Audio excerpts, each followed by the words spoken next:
আসসালামু আলাইকুম, স্বাগতম। আজকের ভিডিওতে সঙ্গে আছি আমি আশিকুর রহমান। প্রিয় দর্শক, বর্তমান এই সময়ে এসে ইউটিউব যেই নতুন একটা আপডেট নিয়ে আসছে, এটা একটা চরম ধরনের হতাশাজনক একটা আপডেট। যে আপডেটের কারণে কিন্তু অনেক কন্টেন্ট ক্রিয়েটরের মন একদম ভেঙে গিয়েছে। যারা নতুন রয়েছে তাদের জন্য কিন্তু এটা কিন্তু বড় ধরনের একটা চ্যালেঞ্জ হয়ে দাঁড়িয়েছে। প্রিয় দর্শক, একটা সময় ছিল যখন ইউটিউব থেকে আর্নিং করার জন্য, যেহেতু ইউটিউবে সকলে কাজ করে, সকলের কিন্তু একটা উদ্দেশ্য থাকে যে এখান থেকে আমি আর্নিংটা করব। কেননা আর্নিং না করতে পারলে একটা জায়গায় কিন্তু কাজ করার কোনো মানেই হয় না। সো সকলেই আর্নিং এর প্রতি কিন্তু ফোকাস দেয়। কেউ আপনার মনিটাইজেশন থেকে আর্নিং করে, কেউ আপনার স্পন্সর থেকে আর্নিং করে। সো মনিটাইজেশন থেকে যে আর্নিংটা আসে সেটা কিন্তু আপনার ১,০০০ সাবস্ক্রাইবার লাগতো, ৪,০০০ ঘন্টা ওয়াচ টাইম কভার করতে হতো। আসলে এটাও কিন্তু অনেকের কাছে অনেক ধরনের একটা বড় মাইলফলক ছিল। তারপরেও কিন্তু অনেকে এটা করতে পারত। এখন ইউটিউব কিন্তু এর যুগে চলে আসছে।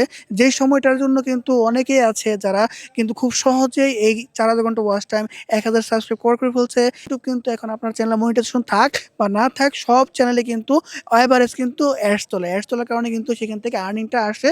সেটা ফান্ড, অর্থাৎ ইউটিউবের ফান্ডে জমা হয়। কিন্তু এখন যখন আপনি মনিটাইজেশন নিচ্ছেন তখন কিন্তু সেটা কিন্তু আপনার কাছেও আপনার 40% বা 55% চলে আসে।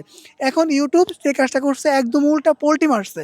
যেমন ১,০০০ সাবস্ক্রাইবার থাকবে, ঠিক আছে, ৪,০০০ ঘন্টার জায়গায় ৮,০০০ ঘন্টা কভার করতে হচ্ছে। তাহলে এটা কিন্তু বড় ধরনের একটা চ্যালেঞ্জ হয়ে গেছে। ১০ মিলিয়ন ভিউজ আসতে হতো শর্টসের ক্ষেত্রে, সেটা কিন্তু এখন সরাসরি কিন্তু চলে আসছে ২০ মিলিয়নে।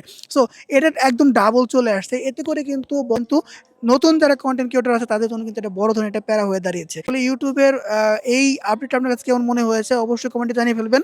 দেখা হচ্ছে পরবর্তী কোনো ভিডিওতে। সে পর্যন্ত সকলে সুস্থ থাকবেন, ভালো থাকবেন সেই প্রত্যাশায় আজকের ভিডিও শেষ করছি।